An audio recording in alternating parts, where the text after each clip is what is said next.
Bonjour, nous sommes le 10 novembre 2012. Vous voyez sur cette image du CAC 40 l'évolution de la semaine qui a été assez surprenante, puisque regardez, lundi, mardi, tout allait très bien, et mercredi, ça a été la chute, c'est-à-dire au lendemain de l'annonce de la nouvelle présidence de M. Obama. Alors pourquoi est-ce que c'est comme ça? Eh bien c'est vraisemblablement parce que les différentes bourses, disons, étant donné que j'ai regardé un petit peu ailleurs, c'est à peu près la même chose. Les différentes bourses sont assez mal réagies dans la mesure où elles savent que les problèmes des États-Unis ne sont pas derrière, mais plutôt devant. Comme d'ailleurs ce qui se passe un peu en France, mais bon. Cela dit, la situation s'est un petit peu rétablie vers la fin de la semaine. Regardez notamment ce beau chandelier blanc de vendredi dernier, mais il n'empêche qu'au total, le CAC 40 sur la semaine a perdu 0,8%, puisqu'il est passé de 3452,46, donc ici, à 3423,57 hier, c'est-à-dire ici. Donc, cette baisse a été, on va dire, relativement modérée, parce qu'on aurait pu s'attendre à autre chose, étant donné que la baisse du CAC pour cette seule journée-là a été de 3,05%, ce qui est quand même assez gros. Alors, que va-t-il se passer? Ben, disons, la moyenne mobile à 20 jours a l'air de continuer à monter. A l'air, hein, j'ai bien dit. La bande de Bollinger tout entière, on va dire qu'elle se stabilise, c'est plus une ampoule. Les stochastiques indiquent plutôt une baisse. Alors, que se passera-t-il la semaine prochaine? Je ne vais pas vous dire, mais j'ai tout de même l'impression que ce qui va se passer, ça va pas être une nouvelle hausse, hein, une reprise de la hausse, tout du moins. On verra, je vous dirai ça samedi prochain. Bon. Deuxième élément maintenant, l'euro-dollar. Alors cette parité est passée de 1,2841 pour 1 euro ici, c'est-à-dire le 2 novembre, à 1,2704 pour 1 euro ici, le 9 hier. Elle a donc encore régressé, elle aussi, de 0,75%. Alors, les élections américaines sont maintenant passées, c'est-à-dire que le dollar va reconnaître une nouvelle période relativement stable. Je n'ose pas utiliser ce mot parce que c'est pas tellement celui qui convient, mais disons que le rapport, la parité entre les deux devises risque d'être à peu près inchangé maintenant.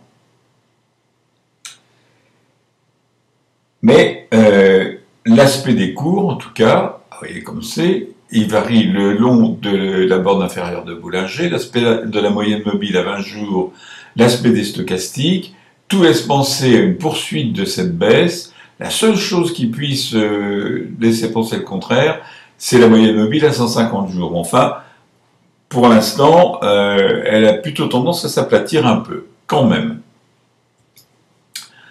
Troisième élément que nous examinons, c'est l'or. Alors là, l'or, indubitablement, lui, il a repris du poil de la bête.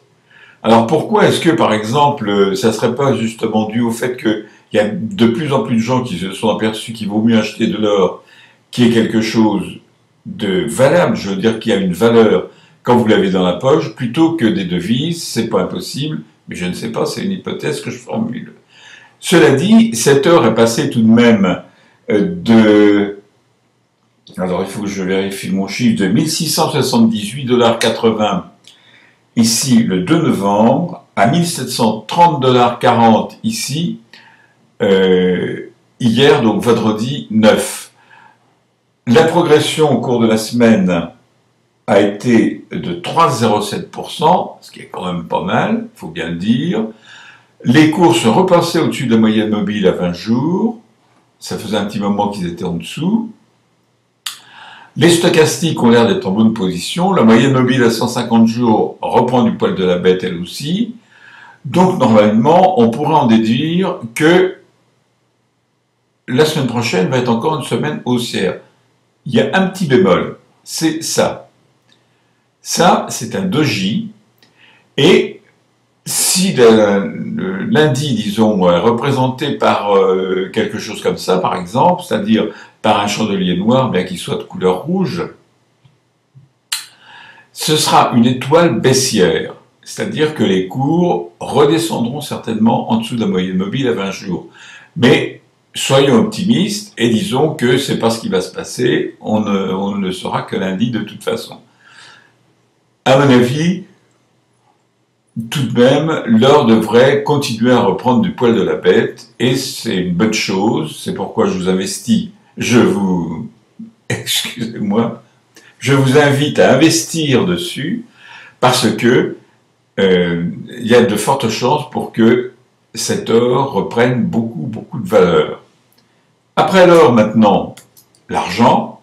L'argent, vous voyez, a exactement suivi à peu près le même chemin, puisqu'il est passé simplement de 30,97 $ l'once ici, le 2 novembre 2012, à 32,53 $ l'once ici,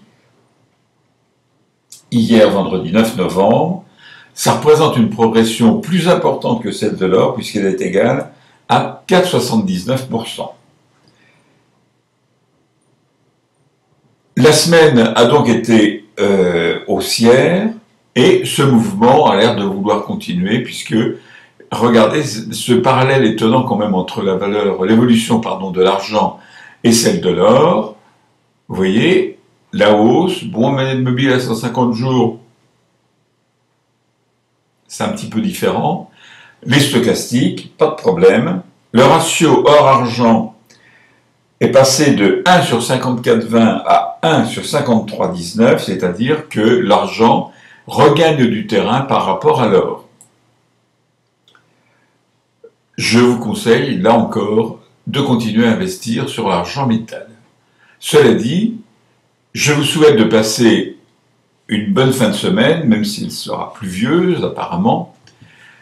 Je vous souhaite de passer également une bonne semaine la semaine prochaine, et puis je vous dis à samedi prochain comme d'habitude.